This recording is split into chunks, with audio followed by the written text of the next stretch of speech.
بسم اللہ الرحمن الرحیم۔ خانہ کعبہ کا چپا چپا گوشہ گوشہ مسلمانوں کے لیے مقدس ہے۔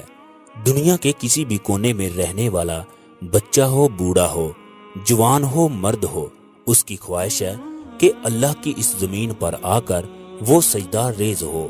خانہ کعبہ میں کام کرنے والا فورمین ہر جمعے رات کو اپنی بیوی کے ساتھ آ کر خانہ کعبہ کا طواف کرتا۔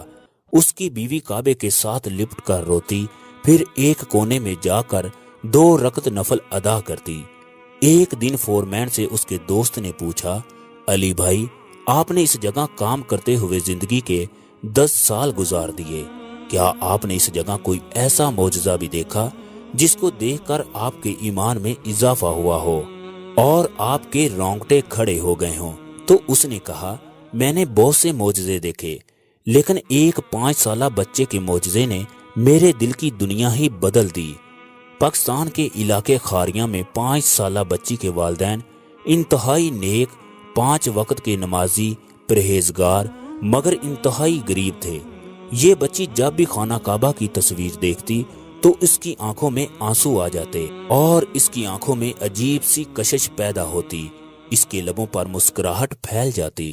اس بچی کے دل میں ایک ہی خواہش پیدا ہوتی کہ کاش اس کے پر ہوتے۔ وہ اڑ کر خانہ کعبہ کا طواف کرتی اور دن میں کئی بار روضہ رسول صلی اللہ علیہ وسلم کی زیارت کرتی۔ ایک دن اس بچی نے روتے ہوئے اپنے باپ سے کہا، میری خواہش ہے کہ میں مکہ میں جا کر خانہ کعبہ کو اپنے سینے سے لگاؤں۔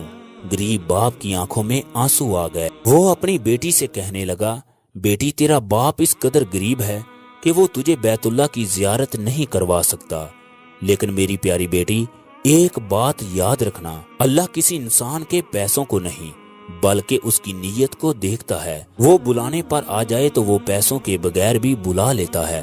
یہ لڑکی دن رات خانہ کعبہ کی فضیلت اور روضہ رسول صلی اللہ علیہ وسلم کی شان پڑھتی۔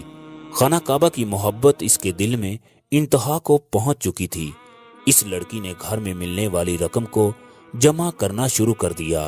رشتہ دار جو بھی رقم دیتے، اس کے علاوہ عید پر ملنے والے پیسے، اسکول جاتے ہوئے ملنے والے پیسے، تمام رقم کو جمع کر لیتی۔ اس بچی کو پیسے جمع کرتے کرتے 20 سال کا عرصہ ہو گیا۔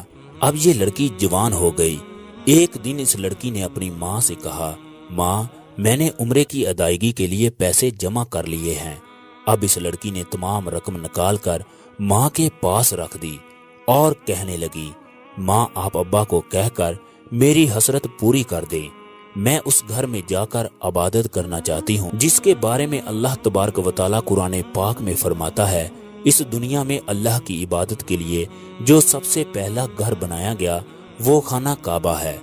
شام کو جب لڑکی کا والد گھر آیا تو ماں نے سارا واقعہ سنایا، جسے سن کر باپ کی آنکھوں میں آنسو آ گئے کہ کس طرح ہماری بچی نے 20 سال تک پیسے جمع کیے۔ باپ نے اپنی بیٹی کو بلایا اور کہنے لگا، میرے پاس اتنے پیسے نہیں ہیں کہ میں تمہارے ساتھ عمرے پر جا سکوں، کیونکہ محرم کے بغیر عمرہ نہیں ہوتا، لیکن میں کوشش کروں گا تمہیں کسی گروپ کے ساتھ بھیج دوں۔ جمعے کا دن آ گیا۔ دونوں باپ بیٹی جمعہ پڑھنے کے لیے مسجد میں گئے۔ باپ مردوں کی سائیڈ پر چلا گیا جبکہ بیٹی خواتین کی سائیڈ پر چلی گئی۔ مولوی صاحب نے خطبے کے دوران اعلان کیا کہ جنوبی پنجاب میں سیلاب کی وجہ سے ہر طرف تباہی پھیل گئی ہے، لہٰذا ہمیں ان کی مدد کرنی چاہیے۔ کروڑوں لوگ 2 وقت کی روٹی کو ترس رہے ہیں۔ لوگوں کے گھر مکمل طور پر تباہ ہو چکے ہیں۔ قربان جاؤں میں اس لڑکی کی سوچ پر۔ جب وہ جمعہ پڑھ کر گھر آئے تو لڑکی سارے پیسے لے کر باپ کے پاس آ گئی۔ باپ سے کہنے لگی، ابا جان، مجھ سے زیادہ ان لوگوں کو ان پیسوں کی ضرورت ہے جن کے گھر تباہ ہو چکے ہیں، جن کے پاس کھانے کو کچھ نہیں۔ باپ بیٹی کی سوچ کو دیکھ کر داڑیں مار کر رونے لگا اور کہنے لگا، بیٹی، تو نے بڑی محنت سے یہ پیسے جمع کیے ہیں۔ بیٹی نے یہ کہتے ہوئے پیسے باپ کے حوالے کر دیے۔ میرا بڑا دل کرتا ہے کہ میں خانہ کعبہ کا طواف کروں۔ بابا جان، ان لوگوں کو ان پیسوں کی بڑی ضرورت ہے۔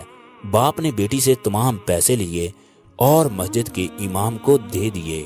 وقت اپنی رفتار سے گزرتا گیا۔ کچھ مہینے ہوئے، ایک دن اس آدمی کا بہت پرانا دوست ملا۔ دعا سلام کرنے کے بعد پتا چلا کہ اس کا ایک بیٹا ہے جو خانہ کعبہ میں فورمین ہے، لہٰذا اس کے دوست نے لڑکی کا رشتہ مانگ لیا۔ باپ کی آنکھوں میں آنسو آ گئے۔ پھر لڑکی کی شادی ہو گئی۔ شادی کے بعد یہ لڑکی مکہ مکرمہ میں آ گئی۔ اب وہ لڑکی ہر جمعرات کو عمرہ ادا کرنے کے لیے آتی ہے۔ وہ لڑکی کوئی اور نہیں بلکہ میری بیوی ہے۔ یہ واقعہ میری بیوی نے شادی کے بعد مجھے بتایا۔ خواتین و حضرات کہتے ہیں جو اللہ کا بن جائے اللہ اس کا بن جاتا ہے۔ اللہ تعالیٰ بندے کی شاہ رگ سے بھی زیادہ قریب ہے۔ وہ 70 ماؤں سے بھی زیادہ پیار کرتا ہے۔ وہ انسان کی نیت کو دیکھتا ہے، پھر وہ وہاں سے نوازتا ہے جہاں سے کسی کا وہم و گمان بھی نہیں ہوتا۔